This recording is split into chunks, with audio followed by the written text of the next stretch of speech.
Sanctus, Sanctus,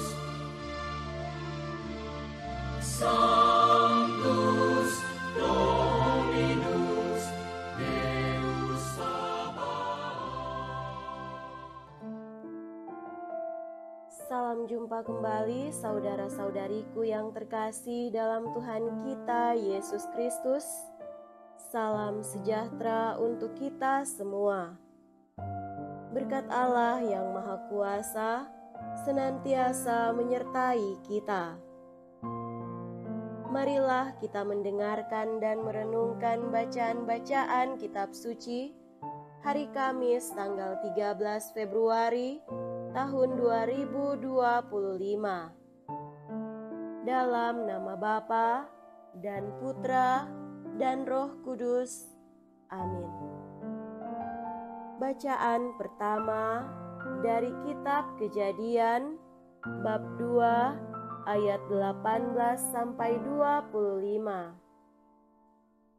Tuhan Allah bersabda, "Tidak baik kalau manusia itu seorang diri saja. Aku akan menjadikan penolong baginya yang sepadan dengan dia." Maka Tuhan Allah membentuk dari tanah segala binatang hutan dan segala burung di udara.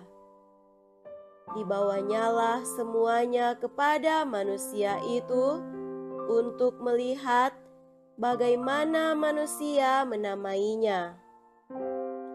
Dan seperti nama yang diberikan manusia itu kepada tiap-tiap makhluk yang hidup, demikianlah nanti nama makhluk itu. Manusia itu memberi nama kepada segala ternak, kepada burung-burung di udara, dan kepada segala binatang hutan, tetapi baginya sendiri ia tidak menjumpai penolong yang sepadan dengan dia. Lalu Tuhan Allah membuat manusia itu tidur nyenyak.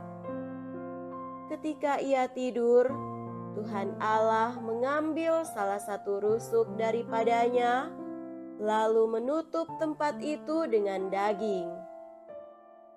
Dan dari rusuk yang diambil Tuhan Allah dari manusia itu, dibangunnyalah seorang perempuan, lalu dibawanya kepada manusia itu. Lalu berkatalah manusia itu, "Inilah dia, tulang dari tulangku dan daging dari dagingku. Ia akan dinamai perempuan, sebab ia diambil dari laki-laki. Sebab itu, seorang laki-laki akan meninggalkan ayah dan ibunya dan bersatu dengan istrinya, sehingga keduanya menjadi satu daging. Mereka keduanya telanjang, manusia dan istrinya itu, tetapi mereka tidak merasa malu." Demikianlah sabda Tuhan. Syukur kepada Allah. Semoga Tuhan beserta kita sekarang dan selama-lamanya. Inilah Injil suci menurut Santo Markus. Dimuliakanlah Tuhan. Injil Markus bab 7 ayat 24 sampai 30.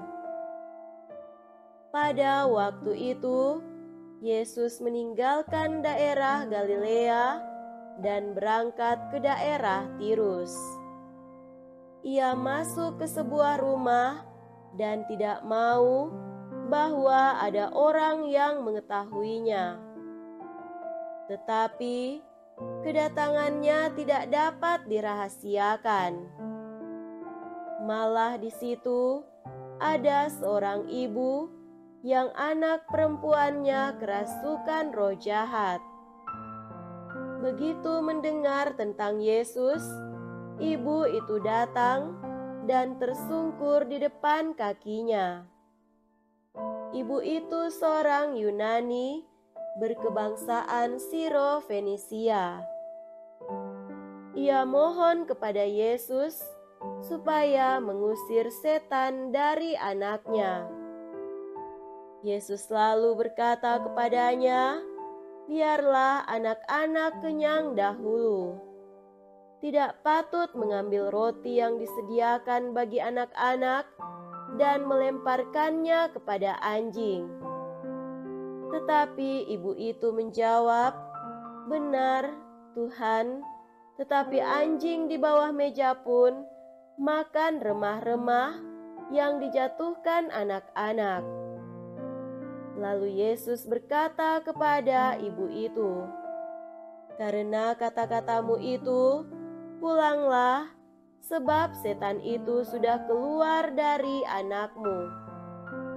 Ibu itu pulang ke rumah dan mendapati anaknya terbaring di tempat tidur, sedang setan itu sudah keluar. Demikianlah sabda Tuhan. Terpujilah Kristus. Saudara-saudariku yang terkasih dalam Tuhan kita Yesus Kristus, tema renungan kita pada hari ini adalah menjadi agen persatuan. Kisah perjumpaan Yesus dengan perempuan Siro-Fenisia dalam Injil hari ini menggambarkan orientasi sosial pada waktu itu. Perempuan itu telah mendengar tentang Yesus, datang tersungkur di hadapannya, memohon kesembuhan untuk anaknya yang kerasukan roh jahat.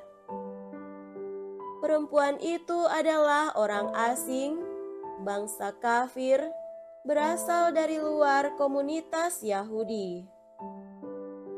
Bahkan dalam dialog dengan Yesus, nampak seakan-akan misi Yesus hanyalah untuk umat Allah terpilih saja. Biarlah anak-anak kenyang dahulu, sebab tidak patut mengambil roti yang disediakan bagi anak-anak dan melemparkannya kepada anjing. Namun jawaban perempuan itu menjadi kritik yang meruntuhkan tembok eksklusivitas keselamatan. Ada tempat bagi semua orang dalam rencana keselamatan Allah. Saudara-saudari terkasih, agama, warna kulit, bahasa, status ekonomi dan sosial sering menjadi tembok-tembok yang memisahkan ketimbang menjadi jembatan yang memungkinkan keberagaman hidup dalam harmoni. Pengasingan menghambat interaksi dan persatuan. Banyak yang merasa bahwa dengan menyingkirkan orang lain, mereka akan merasa aman dalam lingkaran dunianya sendiri. Banyak orang yang terkungkung oleh kebenarannya sendiri. Memang lebih mudah berelasi dengan orang-orang segolongan, seiman, sekepercayaan, ketimbang dengan mereka yang mengekspresikan iman dan kepercayaannya atas cara berbeda. Yesus menunjukkan kepada kita, kendati pelbagai macam perbedaan umat manusia, cinta dan belas kasih adalah nilai universal yang melampaui batasan-batasan manusiawi. Ia mengulurkan tangan bagi semua yang percaya pada bahasa hati. Yang diperlukan hanyalah iman yang sederhana kepadanya, seperti iman perempuan Siro-Fenisia itu. Uskup Pribumi Pertama Indonesia, Monsinyur Albertus Sugya Pranata SJ, pernah berkata, "Kemanusiaan itu satu. Kendati berbeda bangsa, asal-usul dan ragamnya, berlainan bahasa dan adat istiadatnya, kemajuan dan cara hidupnya, semua merupakan satu keluarga besar. Satu keluarga besar di mana anak-anak masa depan tidak lagi mendengar nyanyian berbau kekerasan, tidak menuliskan kata-kata bermandi darah, jangan lagi ada curiga, kebencian, dan permusuhan." Walau Monsinyur Sugyapranata mewariskan semangat 100% Katolik, 100% Indonesia, apa yang dikatakannya menyiratkan semangat persatuan seluruh umat manusia, sebab kita mempunyai Bapa yang sama, yang mempunyai rencana keselamatan untuk semua. Semoga kita masing-masing menjadi agen pemersatu. Semoga demikian. Amin. Dalam nama Bapa dan Putra dan Roh Kudus. Amin.